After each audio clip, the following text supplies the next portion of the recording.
realize your effect that you have on people until you see it. When I was young, I used to be rebellious. I wanted to do my own thing. I didn't want to listen to my parents. Until I got a little bit older and my mom would discipline me every single day, made sure that she instilled in me that I would be somebody who listened to her, someone who obeyed and followed directions.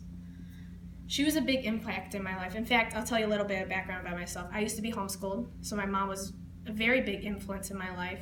She was a grade school teacher, so she knew what she was doing. My family, we were all really close. We all made sure that every week we'd regularly get together. We regularly see each other during the week. So I know particularly one instance where my grandfather, every time before we would leave, he would have us sit along the big dining room table and we would all just read the Bible together. Like, that's something that instilled in me even to this very day. My family had a big influence on me. As I got a little bit older, around 11 years old, I started Taekwondo. And when I started, I loved it from the first class. I thought it was awesome. I'm like, man, this is the coolest thing I've ever done. My instructor, Mr. Wade, he had a big impact in my life. He always pushed me to do my best, always motivated me, encouraged me. I don't know what I would have done without him. I had, competitions where I would lose and I'd be so frustrated with myself, but he was always there for me. And he pushed me to the point where I started teaching classes. Now, that's something I've never done before, but I was able to, because of his push, he would, have me start, doing the warm-ups, then doing the kicks, and then starting to teach the whole class. And I continued to do that every single week until he offered me my first job. And he said, hey, do you want to teach on a regular basis? I said, yes, that'd be awesome. So I started teaching weekly. And I remember one particular day where I was teaching, I was looking at my lesson plan, I was getting my stuff ready. I went over to the kids who are all lined up by the windows. I shook all their hands. I asked them, hey, how are you? It's so nice to see you. This one little girl walked up to me, handed me a piece of paper. Now, I've got colorings and drawings from kids before, but they're mostly like scribbles. Nothing personal. This one was personal. This one was a little letter written by a 5-year-old girl, and in the letter it said, Miss Amber, you are the best teacher in the world. I love you, Miss Amber. She wrote her name, drew a little picture of me on the bottom.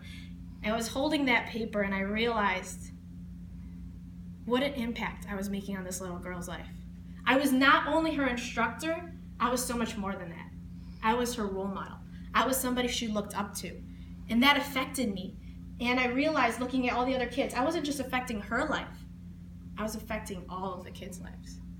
And that changed me on the inside. I'm like, man, everything I do, everything I say, everything I post on social media should be something they want to look up to, something that's worth following.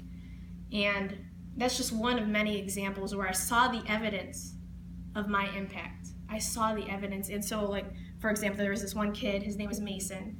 He would come to class, he would be frustrated. You could tell his parents made him come that day. He didn't want to do Taekwondo, and now if you see him, he's standing respectfully saying, yes, ma'am. He's so enthusiastic, you couldn't tell it was the same kid. This other little boy's name was Lucas.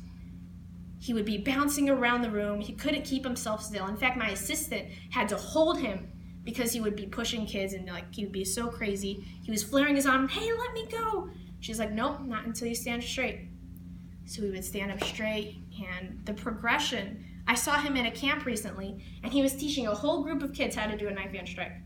And I'm looking that can't be the same kid.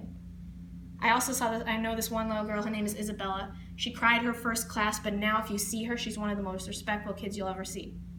She'll stand up straight, she'll say, yes, ma'am.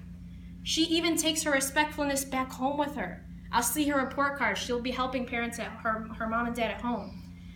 The impact that I'm making, I realize that I'm doing this for the next generation, and I see the value in that. So what I'm going to tell you today, children are the future. Children are the people who are going to be the leaders for the future. So how are you going to influence them? How are you living your life so that when they see you, they want to follow you?